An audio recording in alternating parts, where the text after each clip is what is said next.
It's already August, so it might be safe to say that Baldur's Gate 3 Early Access announcements will be shared sooner rather than later. The question then becomes, is the rogue class suitable for your playstyle? In this Baldur's Gate 3 guide video, we will discuss why you should choose a rogue, what it means to play as Astarion, the best races to choose from, and rogue archetypes that will be available on early access. Hey everyone, I'm Wisa of Content Critters, here to teach you the classes of D&D 5e for Baldur's Gate 3. If you're interested in more Baldur's Gate 3 lore, news, and guides, consider subscribing to the channel and hitting the bell to receive notifications when new videos go live. Without further ado, let's begin. Rogues are able to master a variety of skills including stealth and deception, disarming traps, and opening locks, depending on their archetypes. When it comes to combat, rogues focus on precise strikes rather than multiple attacks to weaken the enemy. In fact, they perform better when they are well hidden or when they stealthily attack a distracted enemy. A few rogues even learn magic to aid their abilities. So if you want to be a rogue, you have to prioritize specific abilities for this class. If you prefer to be nifty and quick on your feet, choose Dexterity as your highest ability score. If you wish to excel in Investigation and Arcana, then the Arcane Trickster archetype is for you, so make Intelligence your second highest ability. And if you intend to smooth talk your way through deceptions and social interactions, invest in Charisma. In terms of proficiencies, you're better off using light armor to get additional dexterity modifiers for your armor class and to assist in your agile movements. Finesse weapons like daggers, ranged weapons like hand crossbows, or martial melee weapons such as longswords, rapiers, and short swords are recommended. Now let's talk about origin and custom characters. Astarion, the elven vampire spawn, is the rogue of choice on early access. As an elf, you get the following: Dexterity score increases by 2, bonus perception skill proficiency. Alignment is more on the good side, a dark vision perk where it's easy to clearly discern dim light within 60 feet of where you are. Fey Ancestry, where there's an advantage on saving throws against being charmed. Additionally, magic that's supposed to make you fall asleep won't work. And the need to only meditate for 4 hours a day to rest. This is equivalent to resting as a human for 8 hours. As a high elf, your intelligence score increases by 1. You are proficient with a longsword, short sword, short bow, and longbow. You can select at least one cantrip of your choice from the wizard spell list. Now, as a vampire spawn, your armor class is pretty high at 15. You get additional perception and stealth points of +3 and +6, respectively. Your special abilities include Regeneration, which grants Astarion 10 HP at the start of his turn, provided that he has at least 1 HP to begin with.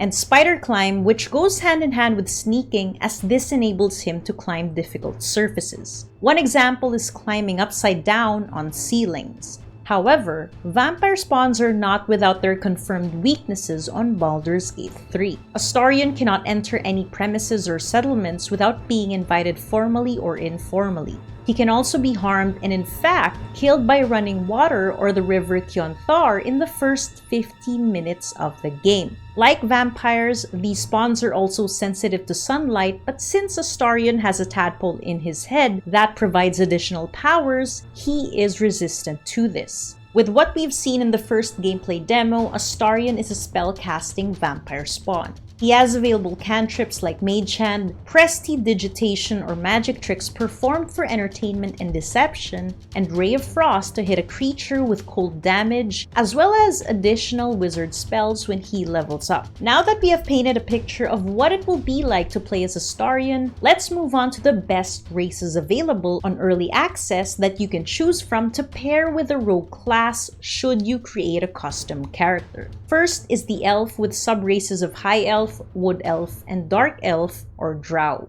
I'll start with the Wood Elf since we've discussed the Elf and High Elf with Astarion earlier. As a Wood Elf, Wisdom score increases by 1. Similar to High Elves, you are proficient with a longsword, short bow, and longbow. Your walking speed increases from 30 to 35 feet. Wood elves also have Mask of the Wild or natural ability to easily hide even if they are only lightly obscured by foliage, heavy rain, and falling snow. As a dark elf or drow, charisma score increases by 1. Since drows are used to living in the Underdark, their dark vision is still effective at twice the dark vision range of elves in general, from 60 to 120 feet. However, due to living in the Underdark, they are sensitive to sunlight, so you will have a disadvantage on attack rolls and perception or wisdom checks when you or your target is under direct sunlight. When it comes to drow magic at level 1, you immediately get the Dancing Light cantrip, which is useful to create torch-sized lights when surveying dark areas. At level 3, you can cast the Fairy Fire spell to outline a target once per day. And at level 5, you can cast Darkness again once per day. When it comes to drow weapon training, you are proficient with rapiers, short swords, and hand crossbows. The second race is the Half-Elf. As a half-elf, charisma score increases by 2, while 2 ability scores of your choice increase by 1. Half-elves are chaotic who value personal freedom, and they also dislike rules. Similar to elves, half-elves also have Fey ancestry, where there's an advantage on saving throws against being charmed, and magic that's supposed to make you fall asleep won't work. In terms of skill versatility, you gain proficiency in 2 skills of your choice. The third race is a halfling, specifically Lightfoot halflings, because they are naturally stealthy by using creatures at least one size larger than them as cover. As a Lightfoot halfling, dexterity and charisma scores increase by 2 and 1 respectively. Their alignment is lawful good, as they are good-hearted and kind folks. When the attack roll, ability check, or saving throw is 1, they can reroll the die and use the new roll due to luck. They also have advantage on saving throws against being frightened. In addition to being stealthy, halflings in general have the ability to move through the space of any creature at least one size larger than them. The fourth race is a human, which can be selected for almost any class. As a human, all ability scores increase by 1. Now, every time you level up as a rogue, you get proficiency bonuses together with additional sneak attacks and features that add to your overall ability. But I would like to focus on expertise, reliable talent, and roguish archetypes such as the Thief and Arcane Trickster. With expertise at level 1, rogues can choose 2 skill proficiencies such as doubling their stealth skill. As a result, proficiency bonus is doubled for the ability check for those proficiencies. Additionally, with reliable talent at level 11, any ability check of 9 or lower is treated as a 10, making the rogue skills nearly failure-proof. With a multitude of skills and abilities that you learn as a rogue, including precise strikes and quick calculated movements, there are still specific rogue archetypes you can choose from when you reach level 3 to further delve into techniques for your playstyle. The archetypes that will be included on early access are the Thief and Arcane Trickster. Thieves can learn to further hone their skills related to agility and stealth, read unfamiliar languages, and investigate ancient ruins. In addition to dexterity, the second most important ability is charisma, so you can talk yourself out of situations should the law catch up with you. The third important ability is strength,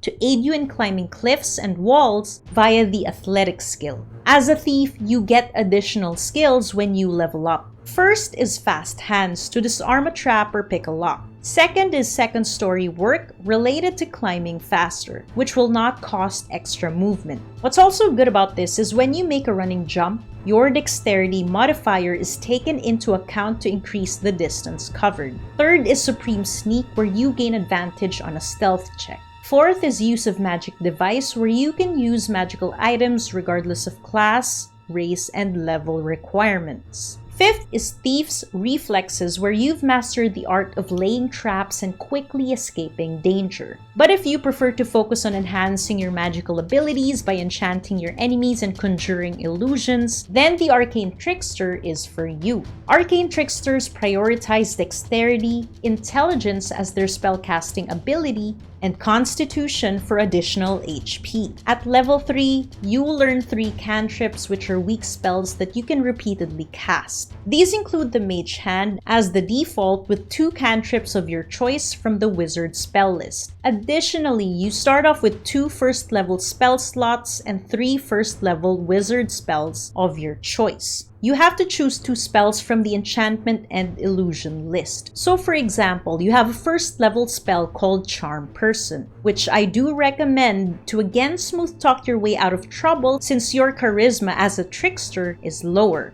You can use either of your 2 spell slots to cast it. Only after a long rest will your spell slots be replenished, enabling you to use your known spells again. When you make a saving throw against threats with intelligence as your spellcasting ability to study and memorize spells, the roll becomes equivalent to 8 plus your proficiency bonus and your intelligence modifier. When you make an attack roll, your spell attack modifier is equal to your proficiency bonus and your intelligence modifier, all added to said roll. As an Arcane Trickster, you get additional skills at certain levels. First is Mage Hand, which you can use to stow and steal objects from a target and container, respectively. You can also use Thieves' Tools to pick locks and disarm traps from a distance. These can all be performed stealthily if you succeed on a Dexterity or Sleight of Hand check versus the target's Wisdom or Perception check. Second is Magical Ambush, which gives your target a disadvantage if you are hidden while casting a spell against it. Third is Versatile Trickster to distract enemies using the Mage Hand. And the last is Spell Thief, which gives you the ability to magically steal and learn spells from another spellcaster or creature. The creature whom you've stolen the spell from will not be able to use it for 8 hours. This feature can only be reused after a long rest. What other rogue skills and features would you like to see on Baldur's Gate 3? Let me know in the comment section below. So that's it for today, guys. Thank you for watching. I'll be back again this week for more Baldur's Gate 3 videos.